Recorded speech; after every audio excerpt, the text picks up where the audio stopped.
guys, it's Little Miss, and I'm so excited you're here today. We've got an interesting story for you. The title is, Am I the Asshole for Telling My Husband It's Time to Tell My Mother-in-Law to Stay in Her Own Lane? I can't wait to dive into this, but before we do, don't forget to like and subscribe to the channel, and stick around until the end so you can post your comments. We read every single one of them. Okay, so here's our story. It was originally posted by YouLoudU5737. All right, here we go. I'm 33 and my husband is 33. We have 2 children, a 5-year-old girl, which we'll refer to her by the name of Melody, and a 9-month-old boy. We'll call him Thomas. For background, I have PMDD, postpartum depression, and I'm off the charts with anxiety. I'm actively working to manage and improve all 3. Tonight we went to my in-laws for dinner. Melody didn't want to sit at the table to eat. She wanted to play. When we told her she had to sit with us, she started complaining that she was cold. Let's be really clear. I do not ignore my children's needs. But she's been getting into power struggles with us big time lately, and we know when she's doing it. She's not getting her way, so she starts to get upset about something else. We could tell this was that. So my husband told her to sit and put a blanket over her, but still at the table. She's still complaining that she's cold and she has to get a blanket in the living room and can't sit at the table. We tell her she's fine and to eat dinner. But at this point, my mother-in-law gets involved. You know, she really might be cold. I can turn on the fireplace. Why don't you let her curl up with a blanket in there, etc. We tell her it's just a power play, and after a few minutes back and forth with her, she says, "Thank you for explaining it to me." Without the context, it seemed really harsh.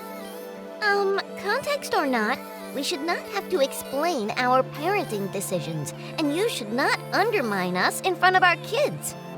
Unfortunately, this is a common occurrence. My own mom has sometimes suggested we try something different with parenting, but she does it in private after the fact. She's even told me she doesn't agree with all of our choices, but she respects them because we are the parents. So anyways, let's jump to when it's time to leave. My husband has Thomas in his baby carrier. I have the diaper bag, leftovers, and both of our coffees. So our hands are full. My daughter and I walk out first as my husband is wrapping up his goodbyes, and my daughter suddenly stops and says, "Wait, Mommy, Daddy had to carry me." I answered that Daddy can't because he has to carry the baby, and she immediately breaks down and starts throwing a fit. I firmly tell her to stand up and walk on the 2 feet God gave her. But then my mother-in-law pops her head out and goes, "Oh no, Melody, it's okay. Let's ask Grandpa to carry you." As I'm telling my mother-in-law no, Melanie needs to walk, she's ignoring me and trying to get my father-in-law to carry Melody. I said again, no, she needs to walk a few more times. But I'm ignored, so I just walk to the car. A moment later, my husband gets to the car with the kids, and Melody is still throwing a fit because she wanted her dad to carry her, not Grandpa. I told her to stop and get in the car.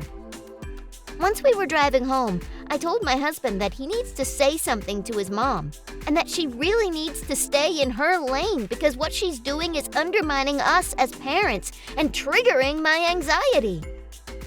My husband said he would, but I need to remember that it'll be really uncomfortable for him to confront his mom.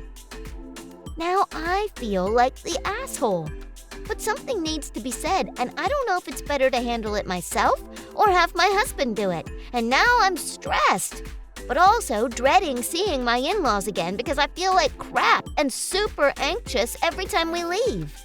So our poster posted a pretty good story, and she went into lots of details. So what are your opinions? Chain Gun Samurai says, when my kids don't want to do something, they'd start crying. I would tell them, if crying makes you feel better, go ahead. But you're still doing it. Pretty soon, they learned to just do it.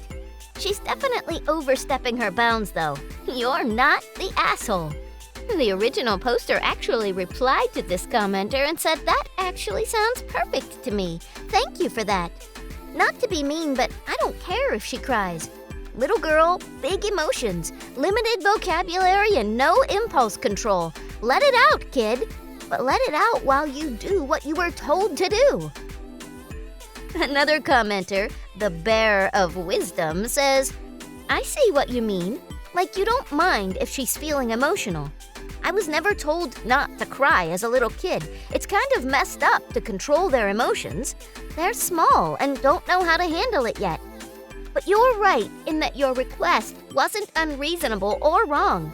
You asked her to walk to the car. Mother-in-law made it worse. I totally get where you're coming from." Another poster, Cardabella, says, "Tell your husband if he doesn't want to stand up to her, the other way to shield daughter from Granny's poor behavior and power play is simply not to see her for a few months, which would ease your anxiety and honestly be your preferred solution. The only reason you see Granny as much as you do is because he wants to." Blue Phoenix 23 has a different take on this whole thing. They say original poster is in for a world of hurt in about 10 years if she doesn't learn to understand her child's psychology better and keeps turning things like a blanket at Grandma's house into a power play between her and Melody. Revolutionary Yak says, "Yeah, I'm reading original poster's comments and chuckling. I was a sneaky bad teen for a while and she's setting herself up for disaster. Melody will eventually internalize Mom only cares if she's behaving how Mom wants and stop caring about Mom's opinion. The in-laws are going to say, 'Okay, fine, parent your way. Don't ask us for help,' and let Mom suffer doing everything on her own. It's gonna be pure domestic bliss in about 10 years. Roan Psychometry comes to Mom's defense. You have no clue what else the child has done. I have a sneaking suspicion that original poster does. You are no better than the mother-in-law and shouldn't assume that original poster and Melody's relationship will be fractured in 10 years. Wow, people have some deep, intense ideas about this situation. What's your opinion on all this? Is Mom handling Melody wrong? Should the husband approach his mom and tell her to stay in his own lane? How would you handle this? Let us know in the comments, and let's keep this conversation rolling.